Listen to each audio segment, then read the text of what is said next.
Hola amigos, ¿qué tal? Sean todos y todas bienvenidos a Espacio Precisando, correspondiente a este domingo 7 de noviembre del año 2021. Gracias por el honor de su sintonía. Hoy, como de costumbre, un programa sumamente interesante.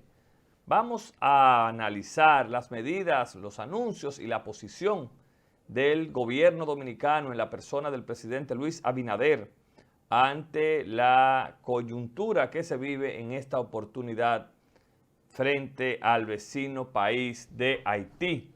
También vamos a analizar un poco la trágica muerte del ex secretario general del PLD, Reinaldo Pared Pérez, y tocaremos unas pinceladas de algunas medidas que anuncia el Intrams en torno a los taxis de plataformas digitales. Todo esto y una interesante conversación con Vitelio Mejía, presidente de la Liga Dominicana de Béisbol, a propósito de que la Copa Banreservas Lidón se inició la semana pasada. Todo esto después de la pausa.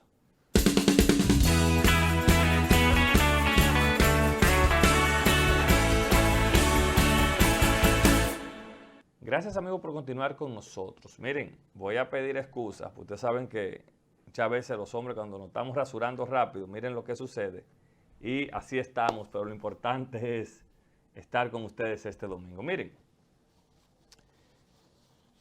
yo nunca he sido de poses en torno a posturas que han adoptado gobiernos y gobernantes en la República Dominicana cuando se refiere a defender la democracia, a defender la diferencia de países y sobre todo cuando se trata de defender que somos un país libre y soberano con leyes propias, con constitución propia, que nos ha costado mucha sangre como país. Y lo digo en la introducción porque quiero saludar y refrendar y apoyar la posición del gobierno central en la persona, la semana pasada, del presidente Luis Abinader y posterior del presidente del Consejo Nacional de Migración, el amigo Chu Vázquez, quien es ministro de Interior, en torno a algunas medidas anunciadas para tratar de defender la seguridad en la República Dominicana y de controlar algo que en esa sociedad está fuera de control. Y me refiero a las medidas anunciadas por el gobierno en torno a qué tenemos que hacer para poner límites sobre la situación que está viviendo Haití de descontrol, de narcotráfico, de vandalismo y de secuestro. Y yo veo con mucho escepticismo la reacción de algunos colegas que independientemente sepan el peligro que significa para la República Dominicana esa situación haitiana, hacen críticas al gobierno a tal punto de querer vender la idea de que estamos nosotros vulnerando derechos fundamentales como el de la salud y la educación. Y cito estos dos porque los grandes puntos de debates han sido la decisión del gobierno central de no renovar sin previa revisión las visas a estudiantes haitianos que están en la República Dominicana y la segunda de no aceptar o no aperturar los hospitales a todos los casos de parturientas siempre y cuando no sean emergencias. Y vamos por parte. ¿Es incorrecta la medida del gobierno de revisar y que no sea automática la renovación de visas a estudiantes? No, no es incorrecta. Y no lo es porque una sociedad como la nuestra, que está al lado, que comparte una misma isla, con diferentes costumbres, diferentes normas y demás, con esa sociedad desorganizada, con esa sociedad ávida de controles, tiene que poner algún nivel de control en la República Dominicana. ¿Para qué? Para que dentro de esos grupos que no estamos diciendo, ni lo ha dicho el gobierno, que son delincuentes, no se filtren personas con pugnas con la ley y que quieran aprovechar esa condición. ¿Para qué? Para venir a la República Dominicana huyendo primero de la autoridad y segundo, a hacer diabluras como la que estamos viendo en Haití. Y la otra, que no es menos importante, es el de garantizar, que eso se debió hacer hace mucho, a los ciudadanos dominicanos, garantizar el derecho a la salud de primera mano y que no todas las camas, lamentablemente, en el caso de las parturientas sobre todo, estén repletas de ciudadanas del vecino país ocupando quizás la posición que merece un dominicano. El tema del territorio apasiona mucho. El tema de defender la democracia apasiona mucho y muchas veces nos hace cometer errores. Pero yo creo que en esta oportunidad el gobierno central está actuando con la responsabilidad que amerita la coyuntura porque esa sociedad está fuera de control. Porque no podemos permitir que una sociedad donde un señor que lidera una banda de delincuentes esté dando ultimátum al primer ministro, que también dentro de su locura, de su apetencia personal, actuó como un arrogante prepotente ante el derecho que tiene la sociedad dominicana de dictaminar espacios, normas, leyes. Entonces, yo creo que el primer ministro también actuó como nos tienen acostumbrados muchos de las clases políticas haitianas, pensando en ellos de manera arrogante y sin importarle en un mínimo el bienestar de esa sociedad haitiana, que lamentablemente, al parecer, lo que le interesa a ese grupo, a ese sector, es que ese país no avance, que se quede sumergido en la pobreza, que se quede sumergido en lo que está viviendo hoy en día, que es nada más y nada menos que un caos. Entonces, yo tengo que apoyar la posición del país, de nuestra República Dominicana, y no decir lo que he escuchado desde el pasado martes, miércoles, jueves y viernes, de que es a nosotros que nos conviene un diálogo con Haití, un diálogo con una sociedad desorganizada, un diálogo con una nación que no tiene ningún tipo de control. Pues yo apoyo los manotazos que dio el presidente de la República en el escritorio, dejando claro que él no puede poner en juego la seguridad nacional por complacer a un sector o por asumir una responsabilidad que le ha de tocar a las grandes potencias y que se han hecho de la vista gorda. Y que por eso hoy todos hemos pedido que las grandes potencias asuman el tema haitiano y ninguno los ha hecho. Y por eso hay que saludar que el gobierno mandó 11,000 soldados a la frontera. Yo lo saludo. ¿Por qué? Bueno, porque es la única manera de una frontera tan vulnerable garantizar un control eficiente de ese éxodo de haitianos que salen de su país, lamentablemente por el desorden, buscando mejoría, pero que no es verdad que nosotros tenemos ni la capacidad ni la obligación de acogerlos si estos no se rigen a las normas migratorias y no cumplen con los requisitos que exigimos. De manera que saludamos de manera firme y reiteramos que la responsabilidad de un gobierno no tiene color. Y hoy, al lado del presidente Abinader, debieron estar Leonel Fernández, Danilo Medina y todo aquel que se sienta compromisario de garantizar la seguridad y la libertad en la República Dominicana, como les he dicho, que tanta sangre ha costado.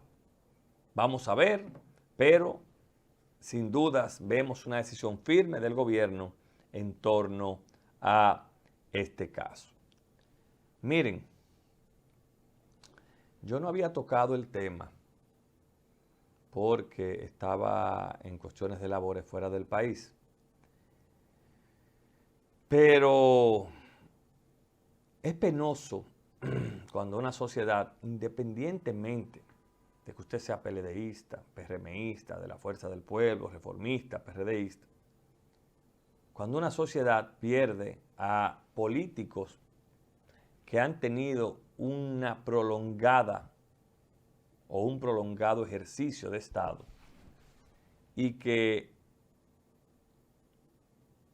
su desaparición física es detonada por cosas como la que pasó el amigo Reinaldo Pared Pérez. Yo no quiero abundar en la situación que pasó, sino simple y llanamente destacar que si aquí existía un político con experiencia de Estado, que fue regidor, diputado, senador y presidente del primer poder del Estado, Reinaldo Pared, ese es esa persona que lamentablemente desapareció a causa de una tragedia. Y que nuevamente tengo que admitir que me siento decepcionado de las reacciones de muchas personas que aparentemente el fanatismo, la locura los ha cegado. Qué bien uno se siente cuando ve al presidente de la República, que no es del partido de Reinaldo Pared, destacar sus dotes, o a Leonel Fernández, o a Quique Antún, o a Miguel Vargas, o a Alfredo Pacheco, o a Yayo Sanz, o a José Ignacio Paliza, para citar a Hipólito Mejía. Pero qué mal uno se ve cuando uno escucha hasta comunicadores pretender hacer leña del árbol caído sin importar y dejando a un lado todo tipo de sensibilidad en una situación tan deprimente, triste y lamentable como la que deben estar viviendo la familia de Reinaldo Pared. Yo solamente quería brevemente hacer un llamado a la reflexión en torno a recuperar un poquito el nivel de solidaridad, el nivel de hermandad que tiene la República Dominicana. Miren, antes de irnos a la pausa, yo quiero hacer un llamado de atención al director del Intrams. Y es un llamado de atención porque se han anunciado unas medidas donde él condiciona como autoridad el uso de los taxis de plataformas digitales, sobre todo los Uber, y sobre todo en zonas tan delicadas como las zonas turísticas, y que yo quisiera pensar que eso no es verdad, porque la verdad, valga la redundancia, esto sería un atraso de marca mayor que no se corresponde con la decisión, con la intención que estamos viendo al presidente de la República. Porque si esto es así y se logra ejecutar, qué pena es ver que el señor director del Intrams está beneficiando de manera directa, sin tapujos, a su sector, a sus sindicatos, que son los taxistas, que lamentablemente por la dejadez de las autoridades, no solamente de estas en el transporte, sino la que hemos tenido durante años, se han creído dueños, amos y señores de, en el caso de los taxistas, de las rutas, de los hoteles, hasta el punto que ellos desmontan a turistas. Y ustedes saben el daño que hace esto a la sociedad dominicana y al turismo, que está en un buen momento y que la autoridad se ha preocupado por relanzar. y que venga este señor con medidas populistas, abusadoras, a echarlo por la borda. Yo entiendo que esas decisiones han de ser revisadas, eliminadas, porque es una estupidez mayor el no pretender que esos taxis den un servicio y sí pretender que los abusadores taxistas de Punta Cana, de Bávaro, de Puerto Plata, cobren las tarifas que le den la gana y hagan, como se dice en buen dominicano, atraco a mano armada. Porque no están organizados en un tarifario, porque todos cobran lo que le da su gana y porque ellos entienden esas áreas son de ellos y eso no es así. Pero ¿qué pasa? Que si este señor que está en el Intrams ejecuta eso, le está dando un poder y está actuando en detrimento no solamente de los taxistas de Uber, sino también en detrimento del turismo, en detrimento del desarrollo de las zonas importantes que están llamadas en este momento de crisis a ser los motores de la economía, como las zonas turísticas. Yo espero leer mañana lunes, el martes, cuando sea, que estas medidas fueron derogadas y espero hasta leer otra cosa. Pero mientras el hacha va y viene, hay funcionarios que hay que decirles que actúen en consonancia con la actitud, la decisión, la entrega y la pasión que está actuando el presidente de la República, Luis Abinader Corona, y muchos de sus colaboradores. Porque usted verá a la vicepresidenta tirada a las 24 horas buscando vacuna, tiene que motivarte a hacerlo bien. Porque usted ve al presidente de la República de domingo a domingo, tiene que motivarlo a hacerlo bien, no a tomar acciones como la de este señor, irresponsables, arcaicas y claramente dirigidas a beneficiar a su sector, que es el sector de los sindicatos. Vamos a ver en qué parará esto. Señores, no se vayan, que ya está con nosotros el presidente de la Lidón, Vitelio Mejía. Vamos a hablar del torneo pasado y de este y de qué se espera para la fanaticada en la República Dominicana. Todo esto después de la pausa.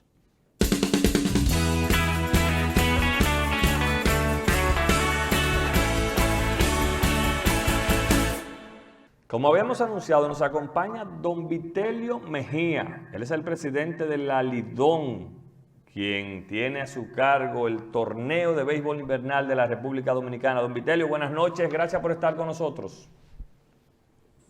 Gracias, buenas noches, el placer es mío. Estoy a tu orden.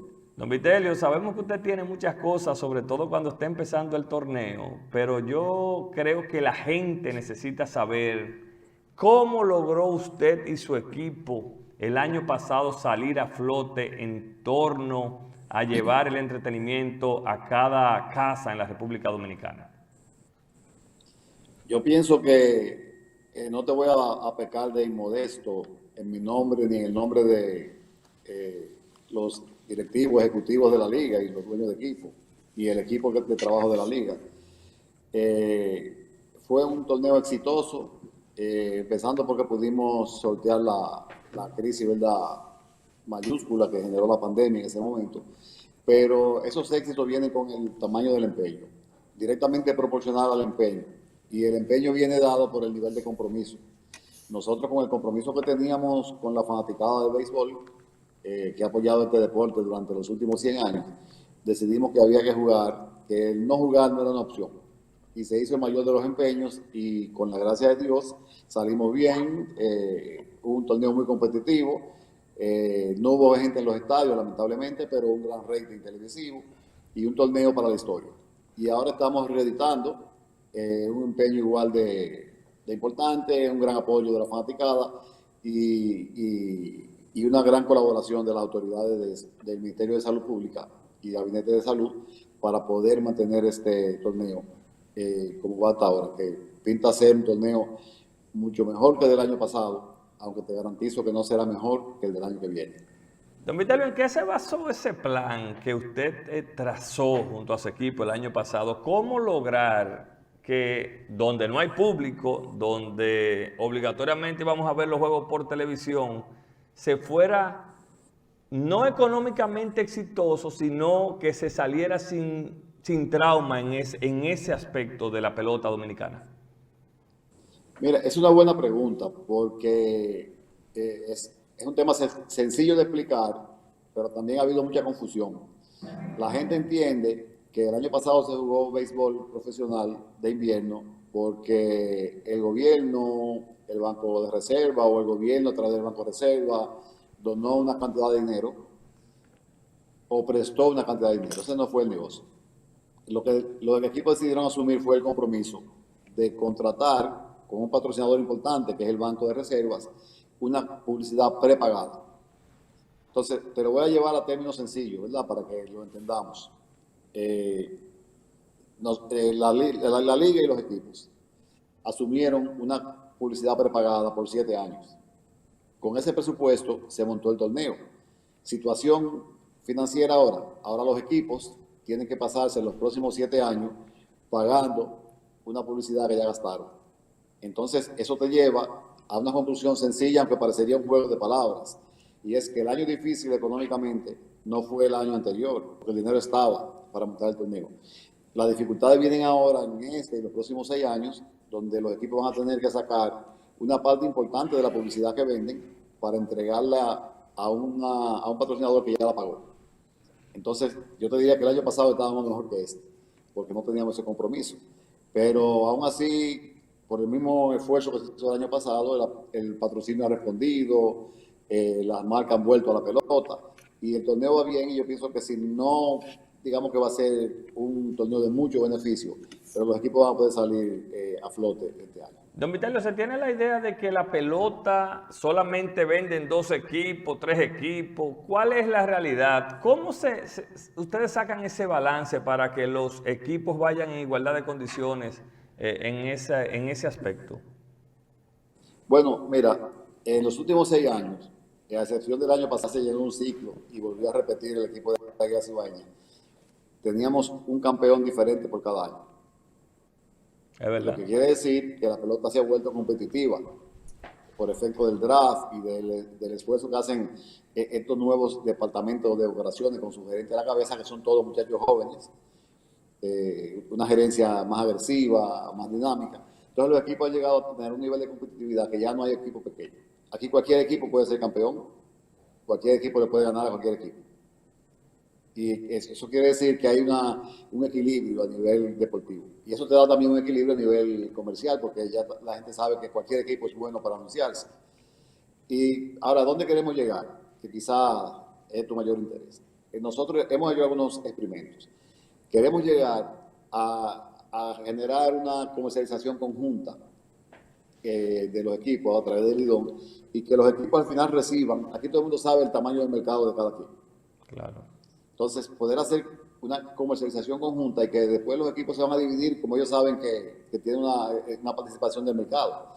Pero cuando tú te agrupas, te solidarizas uno con otro para vender, tú vas a tener mejor posibilidad de conseguir y eso va avanzado, don publicidad y Vitelio. buen precio. Eso va avanzado, ya ustedes se han sentado en la mesa con los equipos. Sí, no, ¿Cómo es? claro, en eso estamos trabajando. Y se han hecho algunos experimentos y han salido bien. Es decir, concentrar las ventas y repartir por territorio proporcionalmente. Claro, por territorio no, por el tamaño que cada quien tiene en el mercado, porque tú puedes tener una provincia grande y va a poner gente al estadio, ¿entiendes? Y los ratings también. Pero básicamente, lo más importante es que si tú quieres entrar en la pelota como patrocinador, tú sepas que tienes que entrar por una puerta. Y que esa puerta beneficia a todo el mundo. A todo el mundo, a todo el mundo. Don Vitelio, del 2002 a la fecha, ustedes, porque usted era parte de la liga igual, se inicia el draft de novatos en el país. ¿Esto ha venido a ayudar a eso que usted apunta? ¿Ha sido determinante el draft para que todos los equipos sean competitivos? Totalmente, totalmente. Eso no es... ni discutible ni pensable, eso hay que afirmarlo. Ese ha sido el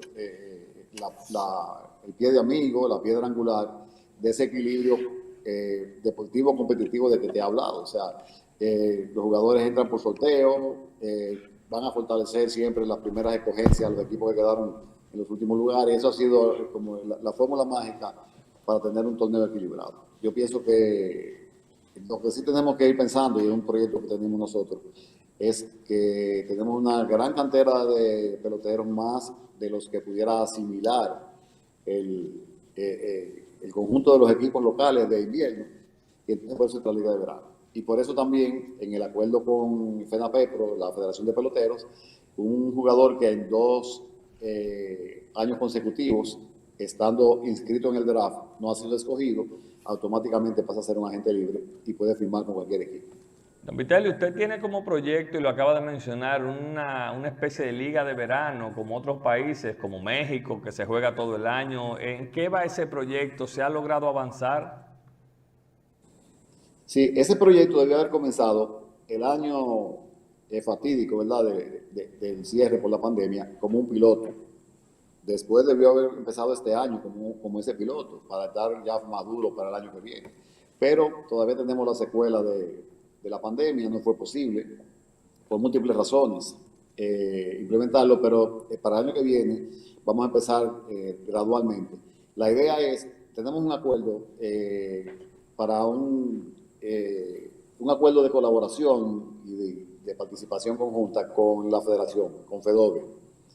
Entonces, de hecho, el proyecto se llama LIDOBE, que además de ser Lidón de verano, también es una combinación de los nombres, por lo menos fonéticamente, de ambas entidades. Entonces, la idea es que se incorporen. Hablé con el presidente de la federación, nuestro amigo Juan Núñez, hace un par de días, y del lado de ellos, muy probablemente tengamos 12 franquicias accionando en esa liga, y nosotros vamos a aportar tantas franquicias como tenemos en el invierno. Tú vas a tener esas 12 franquicias, quizás 2 más que estamos nosotros ponderando incluir, más las 6 franquicias del invierno, para que la liga sea una liga profesional.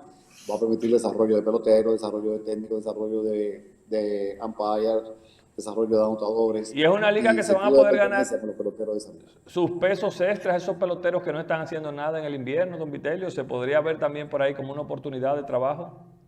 No, totalmente, totalmente. De hecho, muchos de esos jugadores, tú lo sabes, se van a jugar en otras ligas, porque no, para estar haciendo nada se van a otras ligas. Pero si un pelotero de eso pudiera desarrollarse en una liga profesional de verano, se quedaría en su país, porque a lo mejor el ingreso por el salario es un poquito menos, pero tampoco está con el rigor de vivir en un país extranjero, se queda con su familia.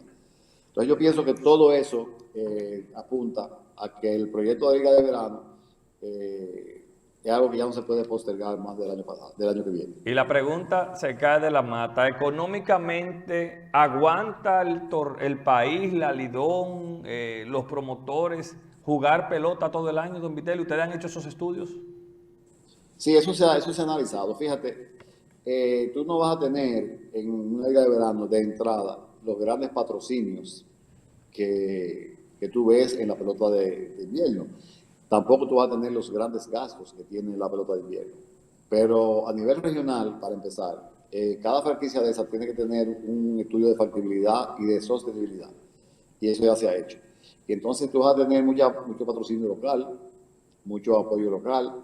Se ha detectado, como es lógico, en todas las provincias hay grupos económicamente estables que podrían apadrinar perfectamente, patrocinar o participar de la conformación en la directiva de un equipo de béisbol de la Liga de Verano.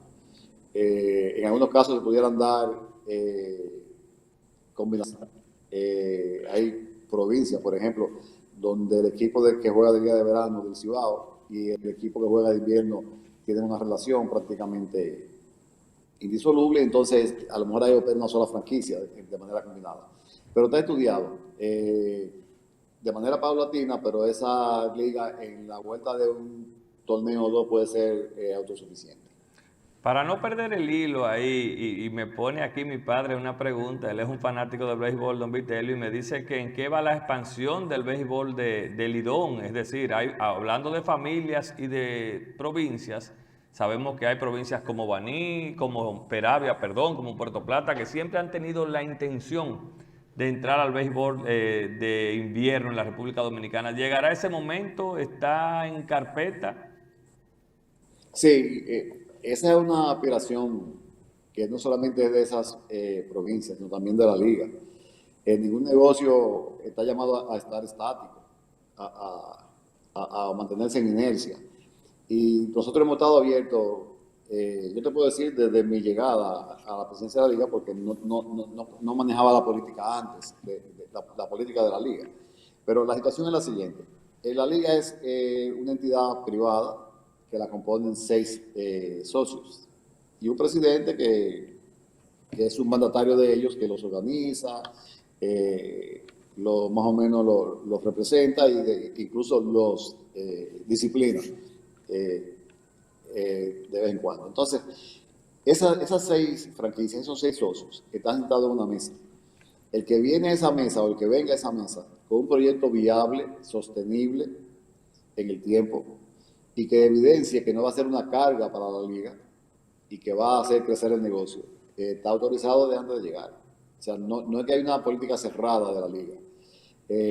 Yo pienso que de todos los proyectos que hemos visto, quizás el que está más avanzado es el de Puerto Plata y también el proyecto de una posible franquicia en Santo Domingo Este, en la provincia de Santo Domingo Este. Es que, Yo pienso que eso está ahí, y la liga está abierta, está dispuesta, siempre que, como te digo, sean proyectos sostenibles que hagan crecer la liga como institución y el béisbol. de ¿Qué esto más se, quisiéramos nosotros que tener 2 o 4 franquicias más?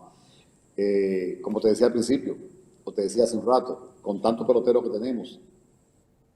don O sea, Vitelio, nosotros tenemos peloteros para hacer tantas franquicias como las que tenemos. de esto ser así, Tener y talento. esto en algún futuro cercano completarse, ¿qué cambios implicaría esto? Porque hay que variar calendarios, juegos. Esto, ¿ya ustedes han ponderado todas esas variantes?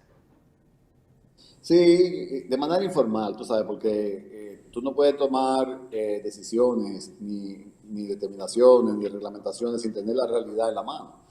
Eh, y hay varias ideas. Yo te puedo decir la mía, que es la única que me pertenece y la puedo compartir. La mía es que habría que jugar por circuitos. Habría que dividirse en circuitos, porque después que pase digamos que de 8 equipos, habría que dividirse por Claro. circuitos. Y en el caso de 8 equipos había que jugar series.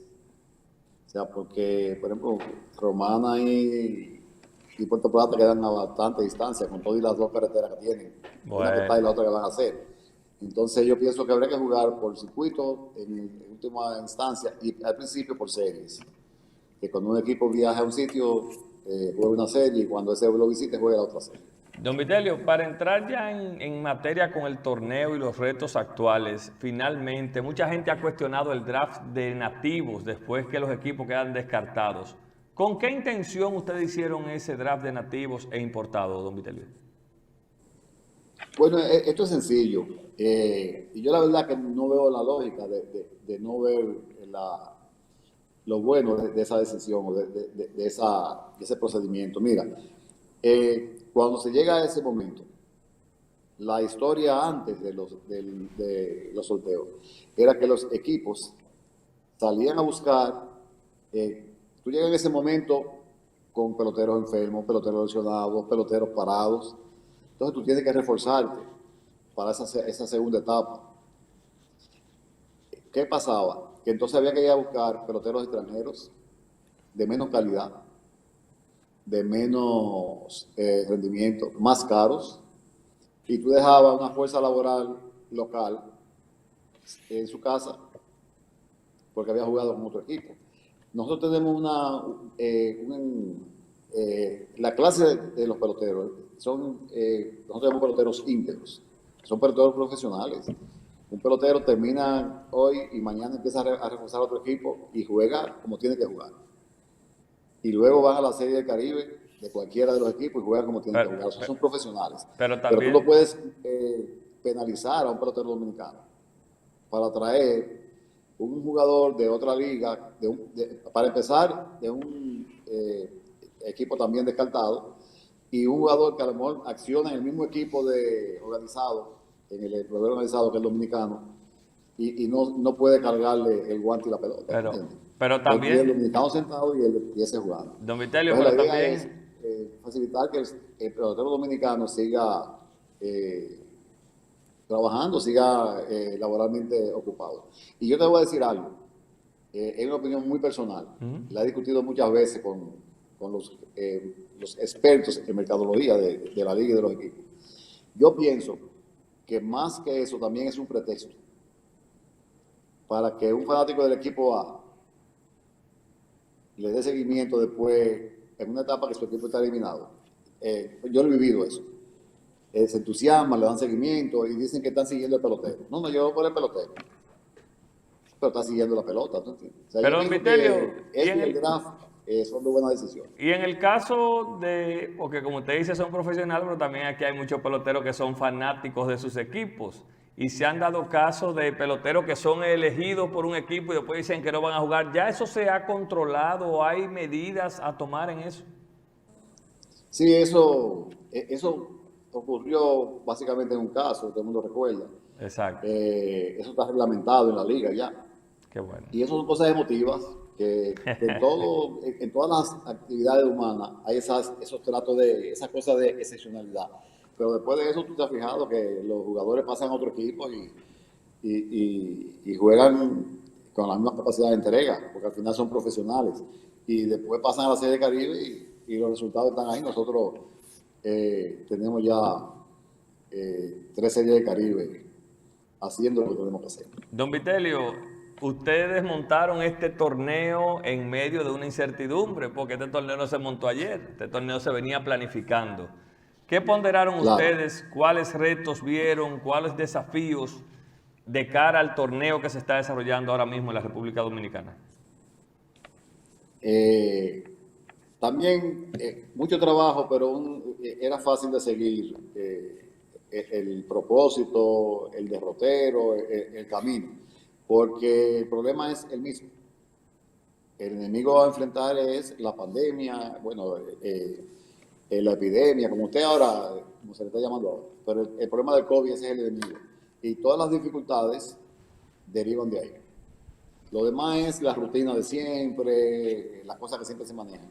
Entonces, ese siempre fue el obstáculo. De hecho, muchas de las decisiones que teníamos que tomar, aprobación del calendario, aprobación de los reglamentos, una serie de cosas que había que hacer, se iban supeditando a cómo iban manejándose las estadísticas. Y ahora tú lo ves, sigue siendo el mismo problema, porque hemos recibido y estamos aplicando un protocolo del Ministerio de Salud, que todo el que viene al estadio está vacunado o tiene una prueba negativa, y estamos teniendo dificultades porque es público. No vamos a negarlo, el tema del uso de la mascarilla. Y aprovecho para exhortar a los fanáticos a que colaboren con el uso de las mascarillas en los estadios, porque es parte del protocolo que nosotros firmamos con el Ministerio de Salud Pública y el Gabinete de Salud, y ese incumplimiento, yo no quisiera ni pensarlo, pero en un momento dado pudiera ser complicado para sostener el torneo. Hasta ahora, todo el mundo está entrando vacunado y todo el mundo está entrando vacunado con la prueba negativa, pero tenemos que colaborar más, todos, con el tema de la mascarilla. Hemos visto en los estadios un control exhaustivo, los que lo visitamos con regularidad, don Vitelio, del uso de las mascarillas. ¿Esto es un despliegue en conjunto? ¿Es personal de la liga? ¿Es personal de salud pública? Explíquenos un poco. Eso es combinado, eso es combinado. Hay un personal médico, lógico, hay un personal de supervisión y de inspección de salud pública, apoyado por seguridad del estadio y la seguridad militar asignada del estadio. Y estamos logrando mucho. Ya yo, por ejemplo, tú te pones a ver, hay un periódico diario que tiene una sección con fotos de fanáticos y eso. Y ya yo he estado viendo que cada vez más son más los fanáticos que aparecen en esas fotos de los periódicos con su mascarilla. Y son fotos tomadas al azar, no son fotos preparadas. Entonces, yo pienso que vamos a mejorar en ese sentido y también veo que se están estabilizando y empezando a bajar las estadísticas La de vacuna. COVID-19, lo que también augura que podamos terminar bien el torneo. Don Vitelio, se bajó el calendario a 40 partidos, lo que somos seguidores sabíamos que se jugaban 50. ¿Por qué esta disminución? ¿Alguna explicación? ¿Alguna estadística? Oh, claro, claro. También de eso también se ha hablado mucho. Se dice que los equipos querían economizarse una quincena de salario. No, no es eso. Es que, como ustedes saben, el, el año pasado, con el tema de los contagios del COVID, hubo equipos que tuvieron que jugar 14 juegos corridos. 14 juegos corridos hubo equipos que jugaron, incluso y muchas dobles jornadas, que involucraban no solo a los equipos que estaban afectados, sino a equipos que no estuvieron afectados tenían que jugar, porque ¿con quién juegan ellos? Claro. Entonces se quiso dejar un margen de tiempo en el calendario para que si se presentaba una otra dificultad, se pudieran ir acomodando los juegos con menos rigor. Porque la verdad que ustedes recordarán, 14 juegos jugaron todos los equipos y muchísimos dobles juegos que había que forzar entonces a los equipos que estaban sanos para poder cumplir el calendario de lo que se habían contagiado. Entonces se quiso dejar un margen para eso. ¿Y se quedará así, don Vitelio, o esto es por este momento de COVID y No, no, no, demás? no, no, no. Muy probablemente con Dios delante para el año que viene. Esto es transitorio, como dicen los abogados, Eso esto es es transitorio. transitorio. Sí, Don, eso es don transitorio. Don Vitelio, la Serie del Caribe es un reto también que tenemos al doblar de la esquina. ¿Cómo van esos preparativos? Vamos bien. Te tengo que decir que nosotros como liga, y en mi caso como presidente de la liga y miembro de la Junta de Directores de la Confederación, hemos priorizado el tema de nuestro arranque de torneo, el tema de dejar las cosas sobre ruedas. Y ya hoy retomamos el ciclo de reuniones. Hoy precisamente tenemos reuniones con el comité de organización, después la reunión con el comisionado del Caribe, y eso está todo como proyectado. Se está trabajando en el tema del estadio y se están haciendo se están dando todos los pasos que hay que dar para que ese torneo también sea un torneo exitoso. Vamos a hacer una serie de Caribe como el pueblo dominicano merece, es disfrutarla y montarla. No nos fue bien en años anteriores, circunstancias que nadie controla, pero ahora sí te puedo decir que nosotros vamos a tener una serie de Caribe a la altura de lo que es el béisbol dominicano. Finalmente, don Vitelio Mejía, llegará el momento de que los equipos, el país, asuman la construcción de un verdadero estadio con los estándares modernos en la República Dominicana. Sí, hay varios proyectos para eso. Y yo tengo también los conceptos claros. Yo pienso que hay que hacer un estadio Quisqueya, porque todo el mundo menciona Quisqueya, con características de alto estándar, del estándar de MLB para poder traer juego. Este va a quedar, el estadio Quisqueya, donde estamos ahora, en esas condiciones a partir de enero, cuando juntemos la Serie de Caribe y se terminen los trabajos. Pero hay algo que yo quisiera resaltar, y es que aquí no solamente se juega en la capital. Aquí hablamos de un nuevo estadio Quisqueya, de un estadio Quisqueya. Yo pienso que, independientemente de eso, que es necesario, hay que hacer un plan, hay que elaborar un plan racional, pero estructurado, para la remodelación, el remozamiento y la adecuación de todos los estadios.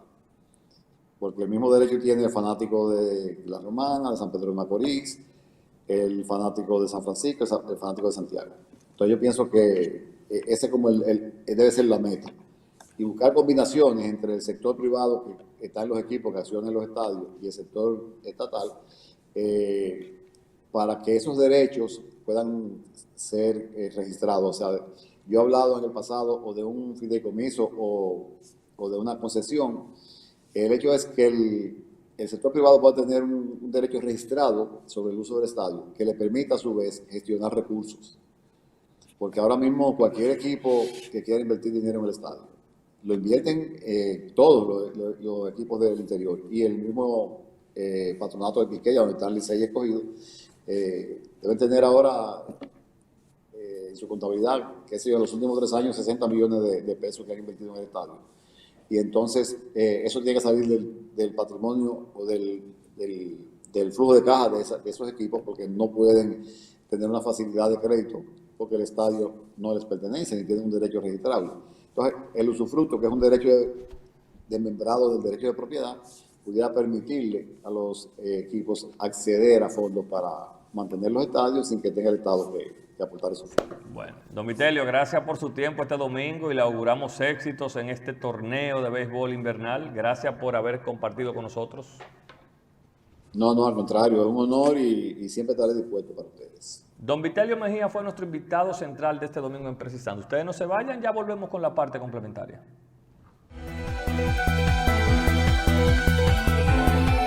El presidente Luis Abinader aseguró que la seguridad nacional está por encima del comercio y lo que tiene que ver con el estatus migratorio y estudiantil de los ciudadanos haitianos.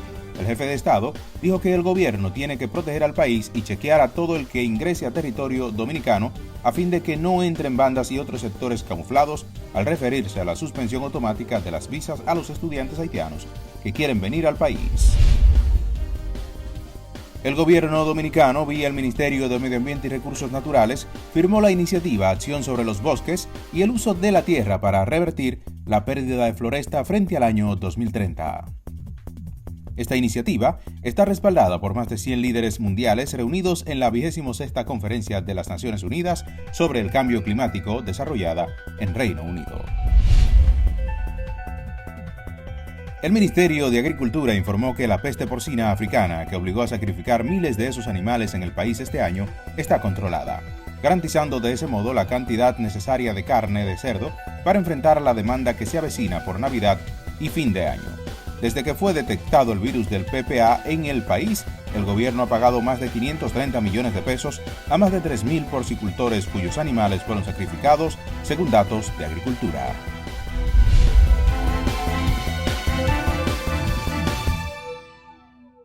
Gracias como siempre a nuestro equipo de prensa por ese importante y completo resumen de las noticias más importantes nacionales e internacionales. Al doctor Vitelio Mejía, gracias por acompañarnos este domingo. Y a ustedes no tenemos tiempo para más este domingo en Precisando. Descansen. Feliz resto de la noche y continúen con la programación de Telefuturo. Bye bye.